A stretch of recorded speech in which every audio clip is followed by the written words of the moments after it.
prestige of Nebbiolo. And I mean, for me, it's one of my favorite grapes. I love Pinot Noir and I love Nebbiolo. Those are my two go-tos, and not dissimilar in their, elegance and the way they behave on the palate. So I think that it's been really interesting to watch that journey with the consumer. It's a little bit cost prohibitive, so certainly certain people will shy away from that category unless they know what they're looking for, right? You've got a great recommendation from someone from a Greg Randall, from one of our Twin Liquors employees who's well versed in that wine, and we get them there, to experience the beauty. Hey y'all, I'm Jessica Dupuy, guest host for a special series on the Barolo and Barbaresco World Opening 2025, presented by Landmarks. This fourth edition of BBWO will showcase the latest releases of 2021 Barolo and 2022 Barbaresco wines from Piedmont and takes place in Austin, Texas on March 25th. Join me in the heart of Texas as we delve into the experiences and insights about the terroir of the Longue region and its star grape variety, Nebbiolo. We'll talk to sommeliers and retailers from the key markets of Austin, Dallas, Houston, and beyond about the alluring wines of the Barolo and Barbaresco regions. If you enjoy the show, please subscribe and rate our show wherever you rate your podcasts. Note: this series is funded by the European Union. Views and opinions expressed are, however, those of the podcast participants only and do not necessarily reflect those of the European Union or of the granting authority. Neither the European Union nor the granting authority can be held responsible for them. Okay, well, Sandra Spalding, welcome to the Italian Wine Podcast. I am so happy to be able to catch up with you in this medium. It's great to see you. Great to see you as well, Jessica. Thank you so much for having me. I'm excited to have kind of your perspective on things today. I think it's going to be a really good switch from kind of, more like restaurant sommelier kind of perspective. And I think it's an important piece of the puzzle when it comes to kind of understanding the Austin market. Why don't we start with just you telling us a little bit about yourself, how long you've been in Austin, and then we'll kind of move into Twin Liquors. Yeah, so I've been in Austin since 2000, moved here actually like from the hospitality industry out of state. And so when I first moved to Austin, I thought I was going to be in the restaurant or bar business. That's like where I was heading. But I just happened to walk into a Twin Liquors. I was looking for some stuff at HEB and couldn't find it there. So then I ended up walking into a Twin, and it was fortuitous because like that's where I really stumbled into like the second part of my career, where I made that shift from hospitality restaurant into the retail side. And it was because I walked into this little store and I was like, oh my gosh, look at this single malt Scotch whiskey collection.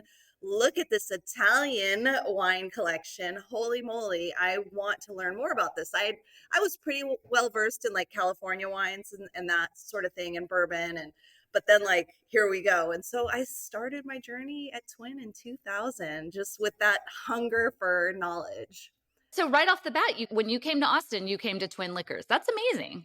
I really did. Yeah. And like I said, it was really fortuitous, and it just kind of happened. I was at an HEB and there was Twin Liquors right next door. I just walked in and I was like, oh, this is where I want to be. And so I just I spent probably about 7-ish years on the retail side at Twin, and it was just like hunger for knowledge and relationships and meeting lots of really great people too. I was out in the Lakeway area, so like the gateway to the hill country. So I got to meet a lot of really neat people when I was working, on the retail side before I transitioned to a corporate. So okay, that's awesome. We'll kind of fill in the gaps on that, but I want to make sure we give some good context here because this is interesting. Twin Liquors, I'm going to have you give a tiny bit of the history, but from my perspective, so I'm sort of a unicorn in that I'm actually from Austin, grew up in Lake Travis, so the Lakeway area.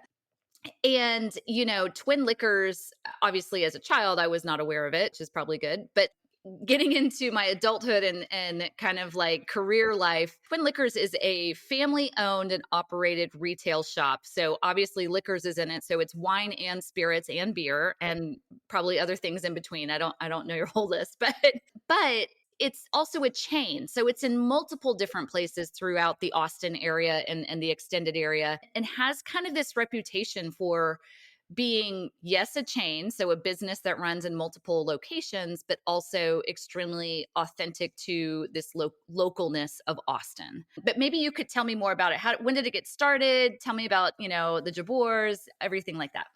Yeah, absolutely. So, I mean, it really has been an innovative company. So, in 1937, the company started a package store situation, 6th Street, Congress, downtown Austin. And from there, I'm going to fast forward to the 80s because for a long time it was Jabor's package store. There were two locations at a certain time. And so in the 80s, in honor of their father, who was one of the twins, it used to be called Jabor's Package Store, but then David Jabor and Margaret Jabor, the siblings, decided in the 80s, we want to continue the legacy of our family and really create something special. So they changed it to Twin Liquors in honor of their father. And so at that time, the store was on 7th and Red River, so a little 700 square foot store.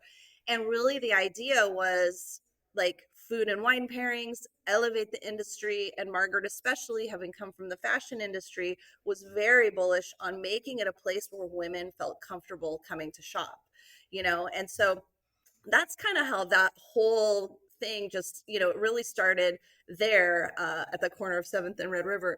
And so from there it just kind of expanded, and it took about a year or so until all the wholesale accounts downtown started knocking on the door saying, hey, you're right here, can you service us?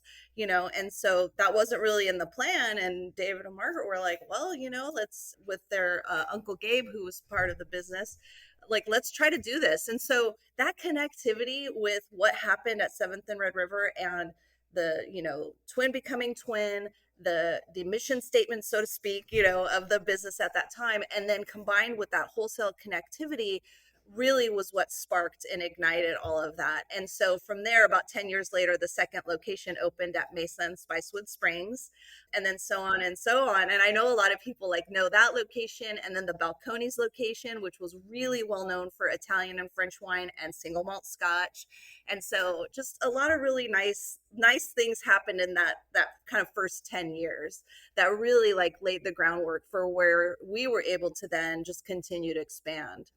I think, one of the words you used at the beginning of that story is innovative. And I think that's a really important piece to make. So, I mean, everybody knows in the US, like New York and in the West Coast, LA, San Francisco, even Chicago, it's like these are the places where wine has gotten to first, right? In terms of people understanding a global world of wine. Texas for so many years was like, yes, we have industry in Dallas, Houston, Austin, but it wasn't a wine capital, so to speak, in terms of being a middle state in the country, things like that. So for a family in the 1930s, right, like in 40s and moving on, to be thinking like, we really need to have great wine and spirits here. And then fast forward to where we are now, Austin alone has grown in its kind of vibrancy and understanding of wine and demand for wine. And so I love that, the Jabors have been kind of there from the get go, pushing that people would have an experience and a discovery of wines, such as Italian wines. You know what I mean?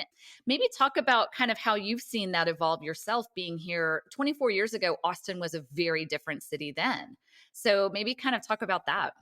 It's so exciting. I mean, I love where Austin is now, and it's so neat to be part of the fabric of the history, or the short-term history that we've seen this explosion in the wine community, and as you have seen too, back in 2000, and I was on the retail side of Twin, really being able to say like, I want to get into this education component of it. And then personally, along with a few of my colleagues, our leadership team, studying through the WSET program, which at the time, like, we chose that because it was more retail oriented as opposed to like, the SOM journey, etc. And so we did that. And then we started to see this really great connectivity with like tasting groups and different people that we were connecting with. Greg Randall, who ran the Good Taste Report, is a very good friend of ours. And he, has hosted countless number of wine groups. I was thinking about it this morning, and what is, I think, really special about Austin and why it's grown the way it has is it's just like with the music. Like, we're a stop on everybody's journey through the United States. So like, you can see every great band here because they want to come here. Same thing with winemakers. It's all like this personal reason that they want to come to Austin and just spend some time. So we've had so many amazing people come to us, like, I mean, yes, it's great. Like you and I have had the, luxury to be able to travel for our jobs and go to these amazing, beautiful places and see the wine made there. But wow, how lucky are we that they come to us consistently. And I think with that, it's really created this culture of like hospitality, conviviality that's tied, that ties to wine. I mean, it's a tactile thing, right? So Right. I think, I think that's the core piece of what we really, why we've experienced what we've experienced here. I hope Yeah. that answers your question. No, it does. I'm not going to go into numbers. This is not a city report, but certainly explosion in population over the past 20 years, and certainly within the past 5 years, that's grown even more exponentially. And I think me being from here, you being here for as long as you have, you're right. Like sometimes I take for granted. It is a beautiful city. It's very outdoor, recreational friendly, but the community that's grown here is a community of just really exciting people, the culture itself. And so music has me hooked because that's what I grew up on, live music here. But to see people really appreciate that from all over and want to come is it's a really great point that I think, yeah, I take for when you're from here, you kind of take it all for granted, but it's very true. I wonder, kind of moving back to Twin, you guys have a reputation for being so outward focused towards the consumer. And I wonder if you could talk a little bit about the outreach that you guys have in terms of wine education. You mentioned like Greg Randall doing tastings years ago. Maybe he still does, I don't know, but Greg is awesome. But tell me just a little bit about kind of how you guys try to reach the consumer to bring them in on wine and give them more of an appreciation for it. It's been a journey for sure. I think, I'd mentioned earlier, our colleagues, we did the WSET program. We really quickly realized that educating our staff was a hugely important thing for us. And so we brought the Wine and Spirit, Twin Liquors Wine and Spirits Academy, an in-house education program based on WSET, to where we've put through like 700 students that are all Twin Liquors employees. I know it's crazy. It's staggering to me to Wow. look at that number. Very focused on like level one wine, level one spirits, but we've done level twos and we have quite a few level threes. We've got a diploma now too, we've got an educator team of like, I think it's 7 or 8 of us. And it's wild to think. Yeah. And all through the WSET.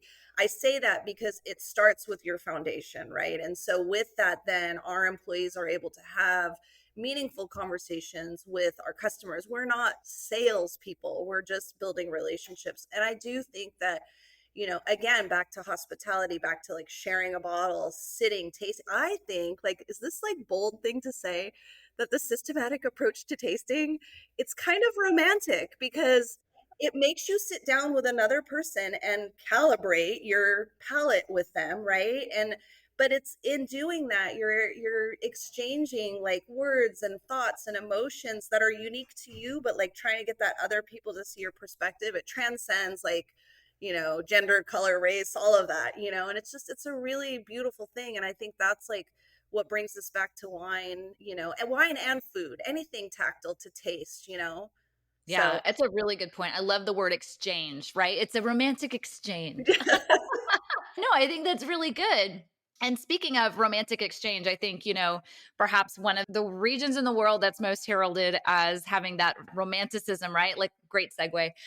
Certainly Italian wine. And today we're speaking specifically about Barolo and Barbaresco. And I wonder if you could kind of talk about that in terms of the retail side of things. Kind of what is the demand or interest for Italian wine, and then specifically kind of these iconic wine regions, Barolo and Barbaresco? For a lot of folks, I mean, everybody knows Tuscany, right? Just because of travel and media. And so that romantic notion of like Tuscany, it's a word. I mean, even people who don't understand wine are able to connect with that because of the region itself. And so, I mean, when I started, at Twin back in 2000, definitely like Tuscans, super Tuscans, like were the word. But as people start to evolve in their Italian journey, they start to find things like right now, like a huge excitement for Southern Italian wines. There's value there, unique flavor profiles, all that kind of stuff that's happening. So that's drawing people in. And then I think, like the prestige of Nebbiolo, and I mean, for me, it's one of my favorite grapes. I love Pinot Noir and I love Nebbiolo. Those are my two go-tos, and not dissimilar in their, elegance and the way they behave on the palate. So I think that it's been really interesting to watch that journey with the consumer. It's a little bit cost prohibitive, so certainly certain people will shy away from that category unless they know what they're looking for, right? You've got a great recommendation from someone from a Greg Randall, from one of our Twin Liquors employees who's well versed in that wine.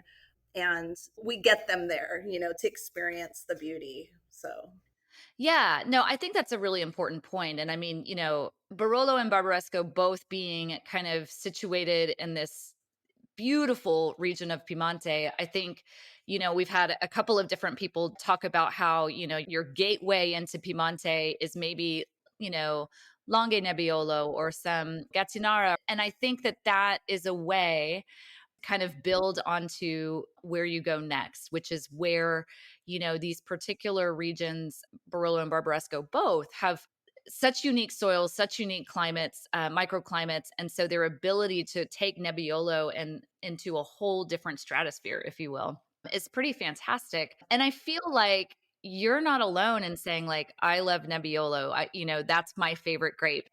When I talk to different people, whether it's soccer moms with my kids, friends, or other people in the industry, ultimately they've maybe experienced that in some degree, whether it's a fine Barolo or, like a Gaia Barbaresco or something like that. And then they want to figure out, how do I bring more of that into my life?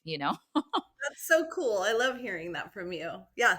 Yeah. And selfishly, I mean, like, it's definitely my top grape. It's always between Sangiovese and Nebbiolo for me. So Pinot Noir is actually not in the top three for me, but that's okay. I mean, everybody's different. Everybody has different positions on these things. So, if somebody is looking to discover, right, for, they're coming in, you've got this educated staff.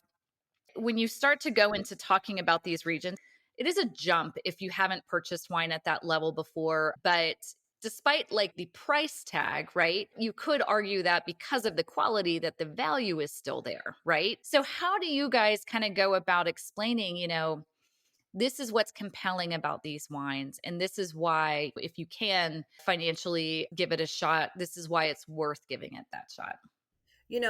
I mean, obviously starting them, like you said, with if it's they're totally new to the category, just starting with like a Langhe Nebbiolo, like yes, 100%, that is great advice. Something like a Vietti is a great place to start too. Like, and what's nice is I always try to tell people, like, maybe even start by finding a restaurant that's pouring something really great that you can have by the glass. I mean, we have so many cool bars and restaurants in town now. I mean, Daydreamer, pouring a bar, pouring like cru wines, and it's like, that's so cool. So you can like kind of keep an eye out for some of that as well. But as far as like the retail journey, just being able to, do a little research on some good vintages. Of course, we can always help guide with that.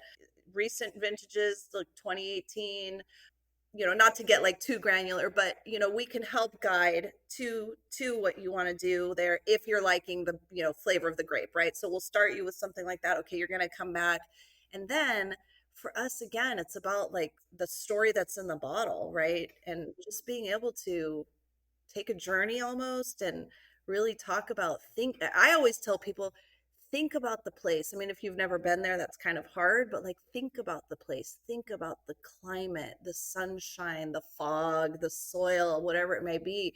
You can start to taste these things in the wine. Some people might look at you like you're crazy, but I think most people are into it. They're like, yes. I mean, okay, so like I'm currently like in this existential crisis right now about like what chat gpt is doing like to everything in the world, right? But like it can't take away it can't take away the physicality of tasting things, and sharing all of that. So it's like, to me, that's what's so exciting about food and drink, is that will always be a thing that's just like unique to you, that nothing is going to be able to take away from you. So I go off on a tangent with that, but it is relevant because I think when you can instill that excitement, make someone realize like, oh, this is where I can go with this journey. You can travel Yeah. tasting wine. Yeah, the cultural experience that comes along with it, you know? It's funny. In some ways, it's perhaps a good idea to start a business where it's like, we're a wine retail shop and also a travel agency. So let me take Yes. you to Barolo. Let me show you the hills of Barbaresco. I think that would be really cool. But that's a side note. So let me ask you this. In March, we've got the Barolo and Barbaresco World Open coming. And this is a really great opportunity for these two regions to really show themselves to not only Austinites, but Texans, because we've got a lot of Texans coming from Dallas, Houston, San Antonio, and everywhere in between. It's a big state. And so I'm just curious, these two regions in particular kind of have a reputation for being collectors wines, right? Like, or you can find a lot of wines in here that are collector worthy. So how does an event like this, where you can have consumers come, walk around, taste these wines, how does that make this approachable to enthusiasts who may not be at collector level, or, may just need a little taste, so to speak? Pardon the pun on that. How does it become approachable for them? I think so. First of all, wow, what an opportunity is what I've been telling people. You will not in your lifetime probably ever get an opportunity like this. And this goes back to what we were talking about before. They all want to come to Austin. No. Like, they're coming to you. So, like, the heavy lifting of the travel and all of that is taken out of it. Find out who the producers are that are going to be there, is my number one advice. Make a list, talk to somebody that you know that understands wine and get their advice on, like, here are the top 10 to prioritize tasting. As you and I know, palate fatigue is a real thing. For professionals, we can get through it, but for people who are not, beware. Taste and spit, all that good stuff. But I would say, like, find someone you're comfortable with to give you some advice on who to prioritize, right? And then, like, looking at, some stuff that's approachable, try to taste some stuff that, wow, you'll never, these amazing, maybe someone might have an older vintage open at their table, and really, really get in on that and ask questions for sure. Like, there are no dumb questions. And it is intimidating. It's so intimidating, but don't let it be. I mean, right, Jessica, you and we're approachable. Like, ask questions. Yeah, and I'll be there. So you'll be there. So yeah, come find us. We'll walk you through a few things. That's actually a really good point, though. The kind of the tips you're giving to help navigate something like this, because yes, definitely spit. We're not going to be judgy or tell you what to do, but it's Nebbiolo. This is not like, it's not Cabernet Sauvignon. These are some serious wines that are going to be available there. So it does help, if you want to get the best out of it, to be able to taste as many wines, which means don't drink them all, maybe just taste and spit. But one of the things that I think of, like, as an opportunity for a retailer like yourself is, I'm quite sure, maybe I'm wrong, but like, if you were to take the entire list that of producers that are going to be there from both Barbaresco and Barolo, it's possible that Twin may not have them all right on the shelf. Oh, absolutely. Yeah, I'd say like more than half. Yeah. Yeah. So what I love about this, and as Austin community, it's like, if consumers come and experience a wine that blows them away, that they weren't expecting to find, and this is a discovery for them, they can come to a Twin and say, I tasted this at BBWO. How can I get it? Like, do y'all have the relationships with the distributors and the wholesalers? And that's the part of, I think consumers don't realize, that they have that opportunity to request, to say, can you please get this somehow to Austin? Yes. How often are y'all fielding those types of requests? We do, and we have a lot of folks that do special order. We white glove futures for folks. I mean, there are some stores that are a little bit more versed in it than others. Our store in Westlake, the store at the Balcones location, but we've got stores in Dallas where we have, like, that clientele that's already shopping, and the team is versed in being able to, like, handle those types of requests. As long as it comes through a distributor, we can get it. And if it doesn't, we can look into how to get it. Right. Yeah. Yeah, exactly. So, I mean, that's kind of my thing for the enthusiast, to kind of be like, walk into this as an opportunity, not just to taste some cool wines that you've already heard of, but to try to discover something that, if you're able to get it to Austin, chances are, Twin's going to stock more than just one bottle. So you're going to be able to expose other people to that producer as well, which is pretty fun. I'm trying to think of other things that I like to tell people when navigating. I mean, I'm a journalist and by nature curious, and talk to people with all sorts of questions. sometimes ad nauseum, sometimes it's annoying, but I would come with 2 or 3 questions just kind of in your pocket that you want to like repeat as you go to from producer to producer, just so that you're like gathering good information, not just like, oh, what do you want me to taste today, And I love that you said at the beginning, like, oh my gosh, you got all these producers and they're all excited to come to Austin, which actually does put a burden on us as Austinites and as Texans to show them a good time, right? Like, we want them to show us the good wines, but we should also show them that, like, we're excited about them being here, but also like, hey, make sure you go to this restaurant spot, or make sure you go check out, this bar while you're in town, that kind of thing. Yes, we are. That's so funny you bring that up because I talk to people all as part of my job, I deal with the community outreach side of Twist. So it's not just marketing and education, but community outreach. And so I deal with a lot of nonprofits. I also meet lots of folks who've just moved to Austin, and continually, I sit on a board. David, Margaret, they sit on different boards. We're very philanthropically focused. Twin Liquors is on our community, but I'm always telling people, like, you are now an Austinite. It is your duty here to like continue to add to the community and make it a great place for everybody here and visiting. And so I love that you said that, because like I'm always very like, every time my question is when people come to visit, where'd you stay last night? Where'd you eat? Like, what are y'all doing? Like, I need to know these things. Did you go see a band? What's happening? Like, want to make sure that they're like doing all the right things they should be to having the best experience possible in Austin. Yeah, no, I think it's a good point. And yes, it's in our nature for sure. But I think it's just more of a rally for everyone who's involved, that like, this is an exchange, right? You can get as much out of it as you want to. And I've been to different Italian based expos or tastings like this. And I love the warmth and like conviviality of the Italian general personality, which I realize is an overgeneralization, but generally everyone's very excited to be able to tell you about their story, tell you about their wines. And so it's always such a good time. And I think that's actually what I'm looking forward to most. Is the wine's going to be great, but the stories are going to be even better.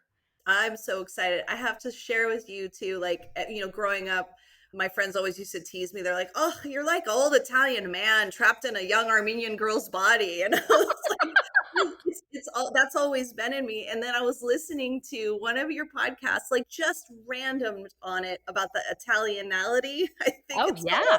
Yeah. And I was like, this is incredible. I'm excited for the book, by the way. Like, Oh, that's, good. yes, super excited to read the book. But it's true, there is just something so like joyful, right, about Italy. And then I heard the word, oh my God, how have we not thought of this before? But chowdy, and I was like, my head was just exploding with all this excitement. So, and not to disparage, other wine regions, but there is something so special about Italy, and we all feel it, right?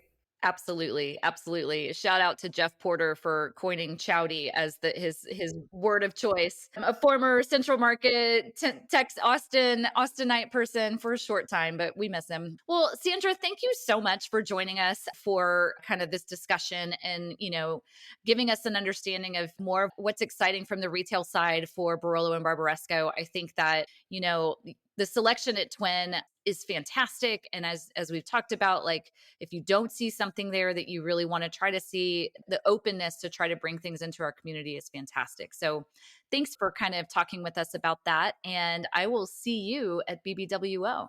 Yes, in just a few weeks. Exciting. All right. Take care. Thank you.